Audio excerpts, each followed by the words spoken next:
Assalamualaikum warahmatullahi wabarakatuh. Kami dari kelompok 5 akan mempresentasikan tentang analisis penerapan imbalan kerja yang mana perusahaan jasanya yaitu Gojek, untuk perusahaan manufaktur yaitu ada Gudang Garam dan juga untuk perusahaan dagang ada Matahari.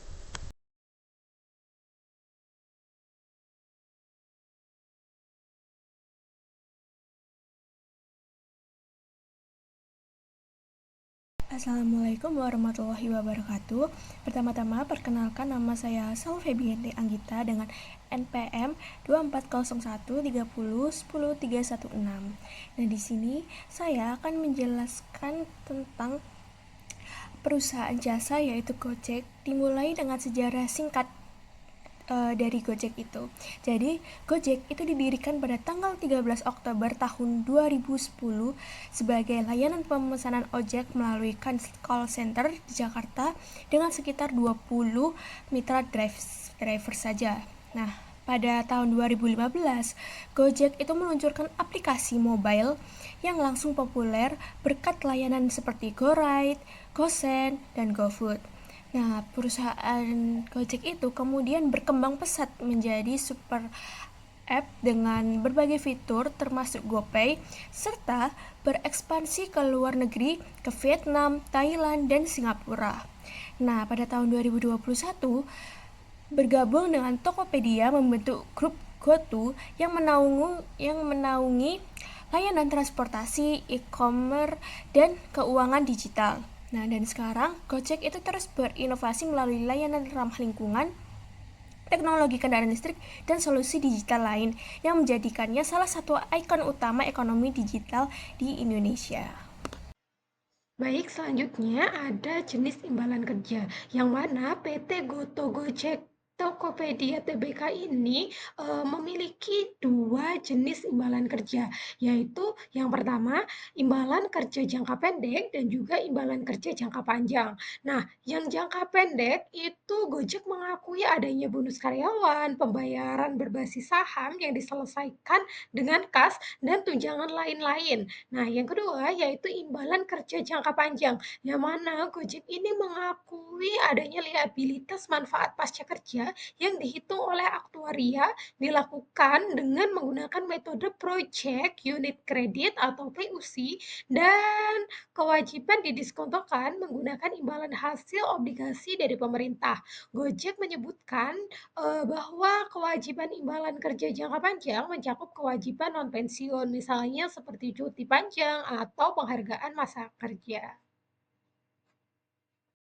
Oke, selanjutnya di sini ada kebijakan akuntansi utama atau cara pengukuran dan pengakuan. Nah, beberapa kebijakan akuntansi utama ini yaitu Gojek menggunakan metode aktuarial project unit kredit untuk menghitung kewajiban manfaat yang pasti. Nah, lalu kebijakan akuntansi yang kedua yaitu nilai kewajiban imbalan kerja itu ditentukan berdasarkan perhitungan aktuaria oleh aktuaris independen dengan tingkat diskonto yang mengacu pada suatu obligasi pemerintah dalam jangka panjang dalam mata uang rupiah. Lalu yang ketiga, keuntungan dan kerugian aktuarial itu diakui langsung dalam Other Comprehensive Income atau OCI dan tidak direklasifikasikan ke laba rugi pada periode berikutnya. Nah, yang terakhir, biaya jasa itu kini dan biaya bunga bersih diakui dalam laba rugi tahunan.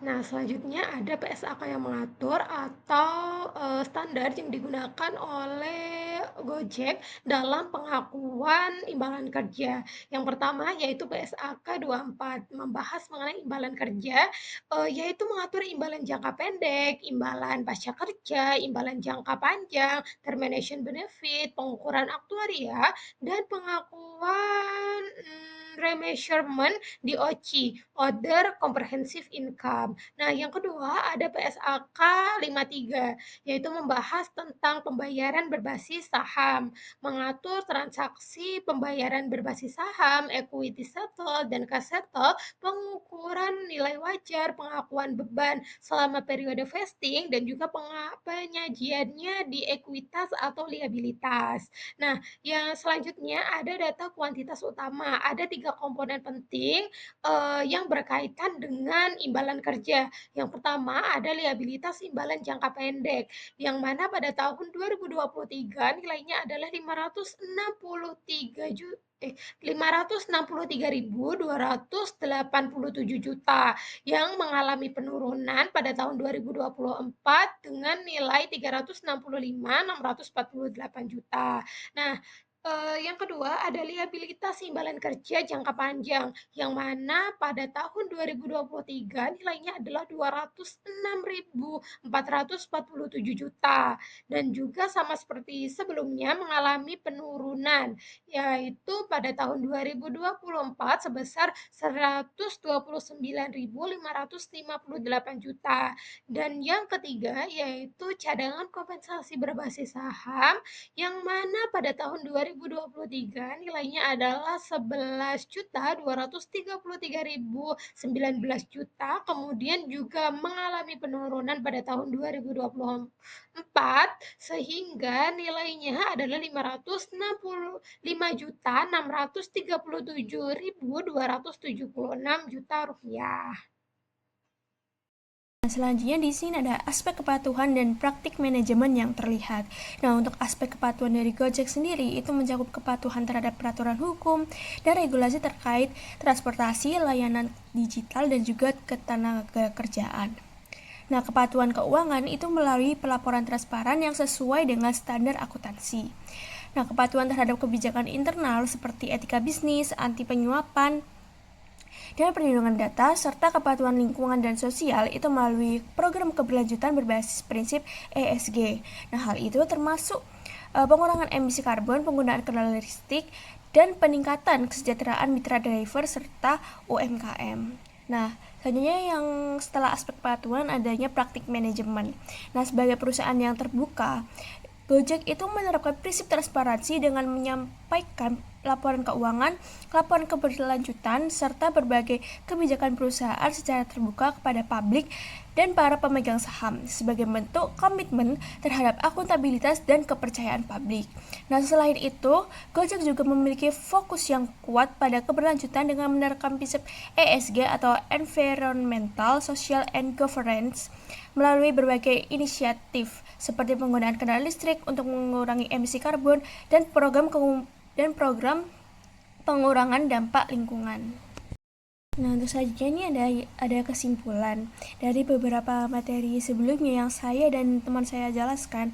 Nah, Gojek itu menerapkan sistem imbalan kerja yang profesional untuk mendukung kinerja karyawan dan kesejahteraan mitra driver. Sejalan juga dengan kebijakan akuntansi utama yang mengikuti standar akuntansi Indonesia atau PSAK untuk memastikan pelaporan keuangan yang akurat dan transparan. Nah, perusahaan itu juga menunjukkan aspek kepatuhan yang kuat dengan mematuhi peraturan hukum regulasi dan kebijakan internal termasuk etika bisnis, anti penyuapan, perlindungan data, serta program kerja berkelanjutan yang berbasis ESG. Nah, untuk praktik manajemen yang terlihat itu mencerminkan tata kelola profesional di bawah grup Goto, transparansi dalam pelaporan publik, serta fokus pada keberlanjutan dan pemberdayaan mitra driver serta UMKM. Nah, untuk secara keseluruhan, Gojek itu menjalankan manajemen yang terstruktur dan berkelanjutan yang sejalan dengan prinsip Good Corporate Governance. Nah, untuk materi selanjutnya akan dijelaskan oleh teman saya.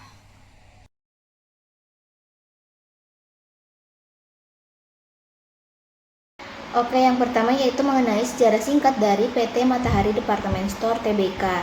Jadi, Matahari Department Store Tbk ini sudah menjadi bagian penting dari industri retail Indonesia sejak tahun 1958. Tepatnya saat mereka pertama kali membuka toko pakaian anak di Jakarta.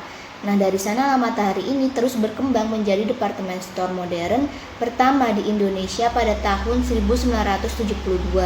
Nah, sekarang Matahari ini telah mengoperasikan lebih dari 140 gerai di hampir 80 kota di seluruh Indonesia dan juga telah memperkuat kehadiran digitalnya. Nah, selain itu Matahari ini juga memiliki berbagai merek eksklusif seperti Suko, ZIS, Nevada, dan juga Little M untuk memenuhi kebutuhan konsumen yang terus berubah. Nah, selanjutnya di sini tuh ada imbalan kerja yang mana PT Matahari ini tuh menerapkan dua imbalan kerja. Yang pertama itu ada imbalan kerja jangka pendek dan juga imbalan kerja jangka panjang. Yang mana imbalan kerja ini masuk ke dalam liabilitas dan macam-macamnya imbalan kerja jangka pendek itu seperti upah, gaji, bonus dan juga insentif. Sedangkan untuk imbalan kerja jangka panjang sebenarnya dalam laporan tahunan Matahari ini tuh tidak dijelaskan secara rinci apa saja yang masuk ke imbalan kerja jangka panjang. Namun dalam laporan tahunan ini dijelaskan bahwa kewajiban imbalan kerja yang diakui pada laporan posisi keuangan konsolidasian sehubungan dengan imbalan pasca pensiun merupakan nilai kini kewajiban imbalan pasti pada tanggal laporan posisi keuangan konsolidasian.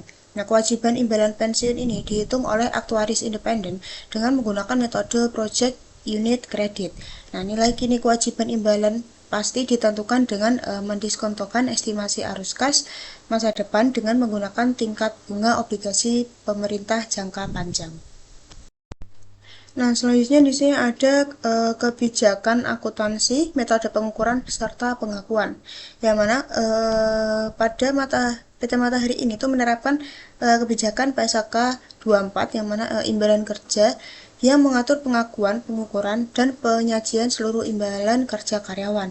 Selain itu, kewajiban perusahaan juga menyesuaikan dengan Undang-Undang Nomor 6 Tahun 2023 Cipta Kerja dengan Peraturan Pemerintah Nomor 35 Tahun 2021 terkait perhitungan pesangon dan manfaat pasca kerja.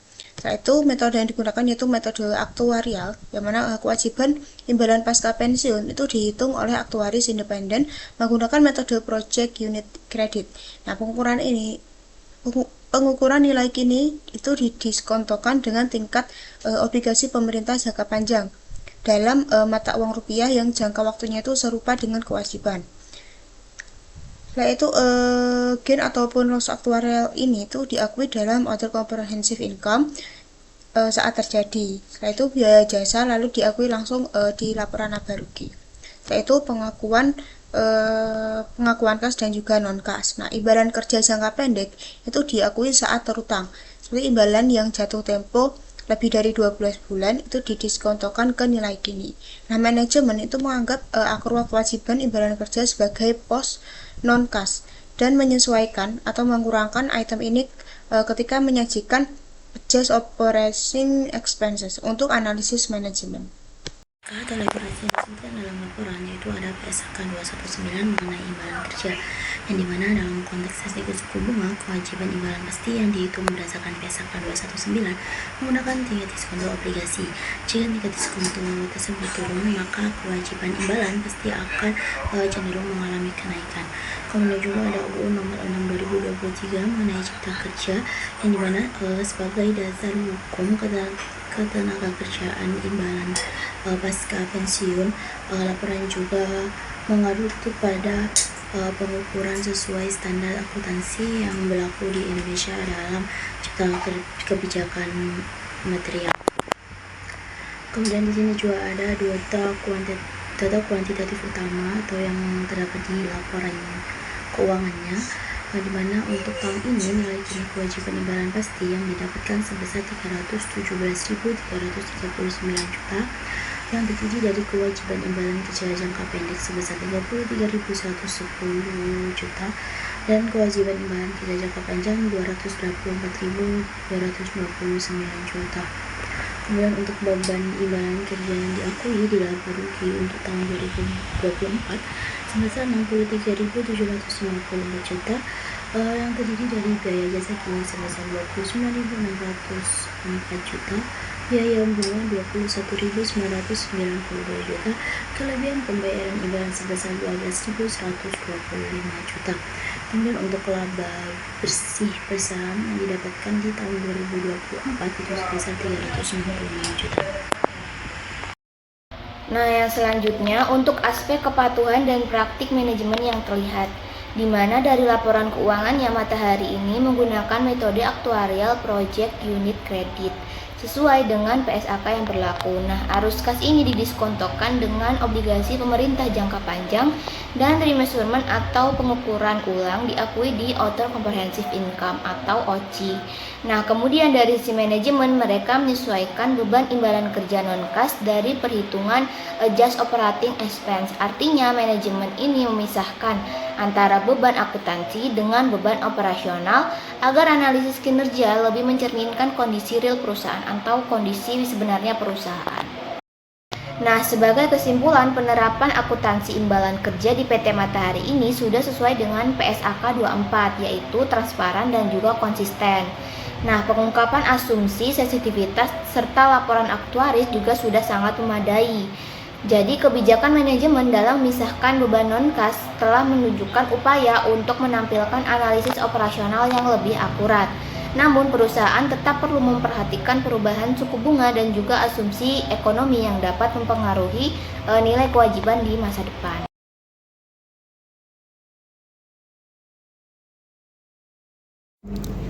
Sejarah singkat PT Gudang Garam Tbk. PT Gudang Garam ini didirikan pada tahun 1958 oleh Surya Wonowidodo di Kediri, Jawa Timur. PT Gudang Garam telah bertransformasi dari produsen rokok kretek tradisional menjadi salah satu perusahaan manufaktur rokok terkemuka di Indonesia.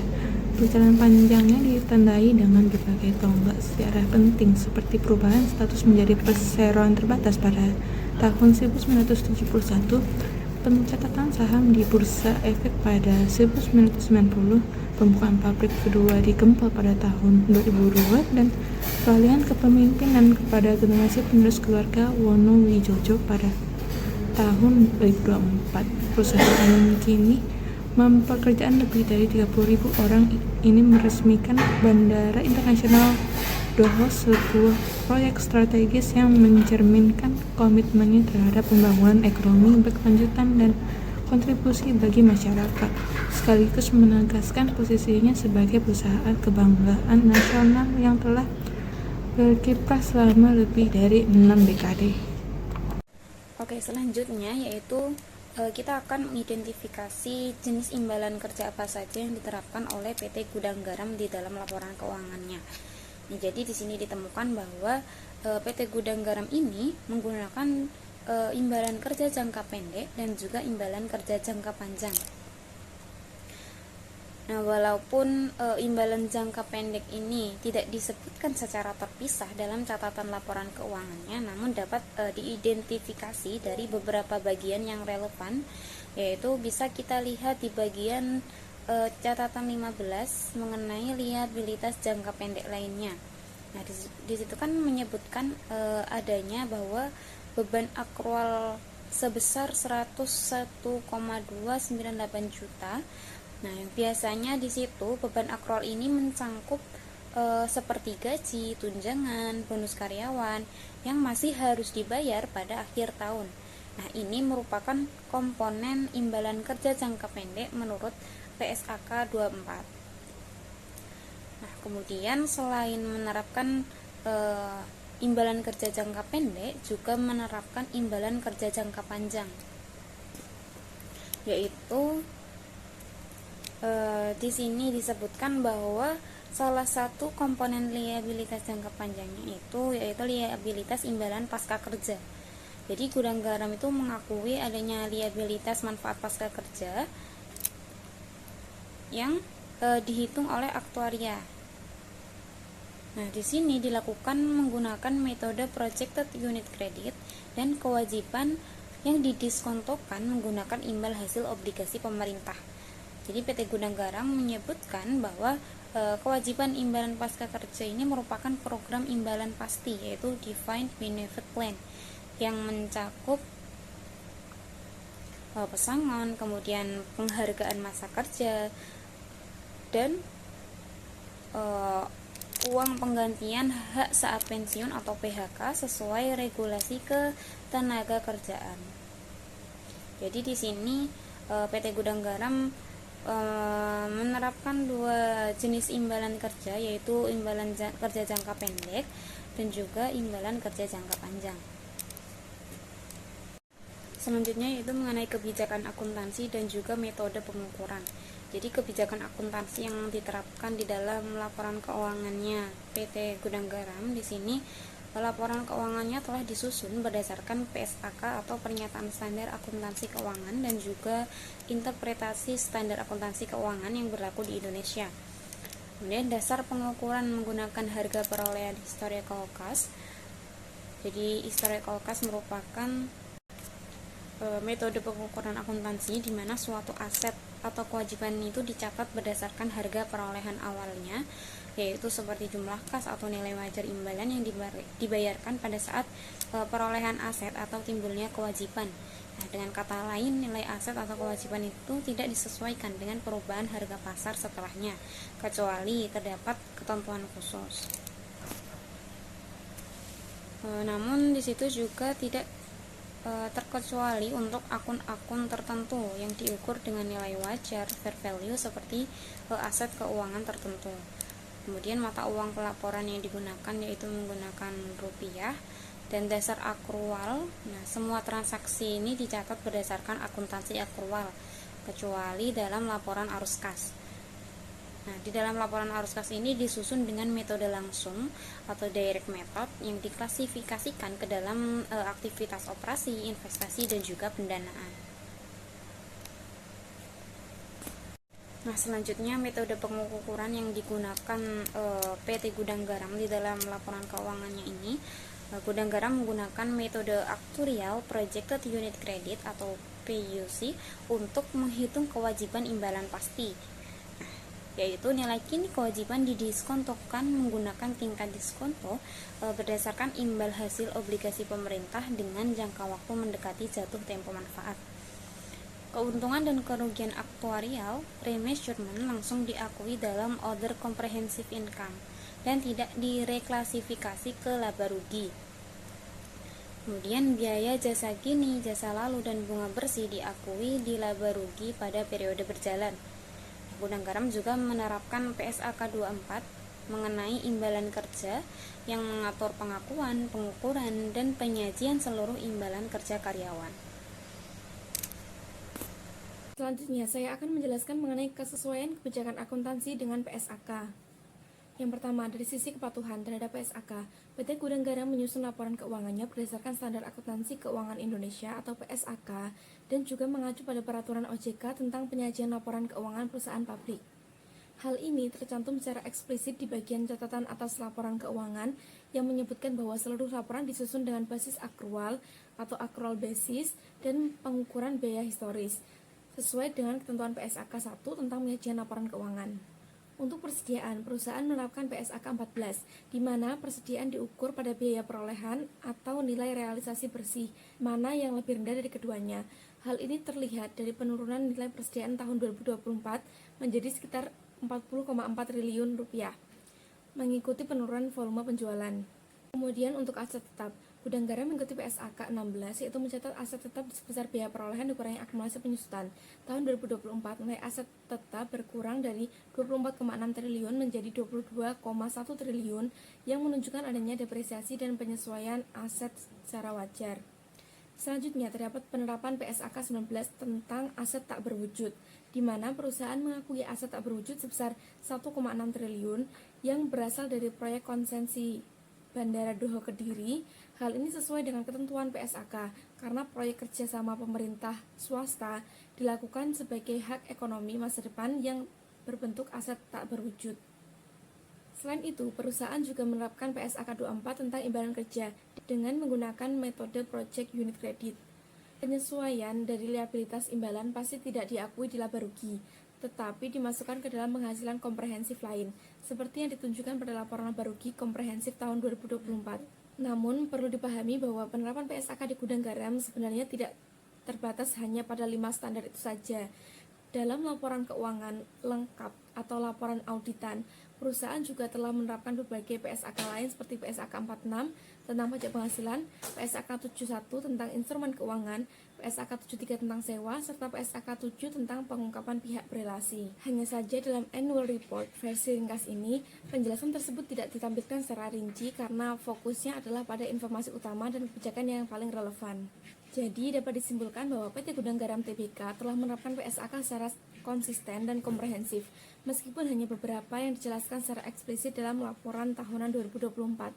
Hal ini menunjukkan komitmen perusahaan terhadap kepatuhan akuntansi, transparansi laporan keuangan, dan praktik tata kelola yang baik di tengah tantangan industri yang dihadapi. Selanjutnya mengenai angka-angka utama dalam annual report milik PT Gudang Garam. Bisa kita lihat perkembangan pendapatan dan laba PT Gudang Garam Tbk selama 5 tahun terakhir dari 2020 sampai 2024. Secara keseluruhan, tahun 2024 menjadi periode yang paling berat bagi perusahaan PT Gudang Garam. Pendapatan bersih turun cukup signifikan dari 118,95 triliun pada tahun 2023 menjadi 98,65 triliun di tahun 2024 atau turun sekitar 17%. Dampaknya, laba bersih juga ikut anjlok dari 5,32 triliun menjadi 980 miliar atau turun lebih dari 80%. Penurunan ini terutama disebabkan oleh kenaikan tarif cukai rokok yang tinggi dan melemahnya daya beli masyarakat. Artinya, meskipun perusahaan masih mencatat penjualan besar, profitabilitasnya menurun tajam karena tekanan biaya dan kebijakan fiskal. Kemudian kita lihat posisi keuangan, rasio-rasio utama perusahaan, data pangsa pasar, dan volume penjualan gudang garam. Total aset PT Gudang Garam tahun 2024 sebesar 84,94 triliun, turun dari 92,45 triliun pada tahun sebelumnya. Sementara total liabilitas juga menurun dari 31,6 triliun menjadi 23 triliun, menandakan adanya pelunasan utang dan penguatan struktur modal.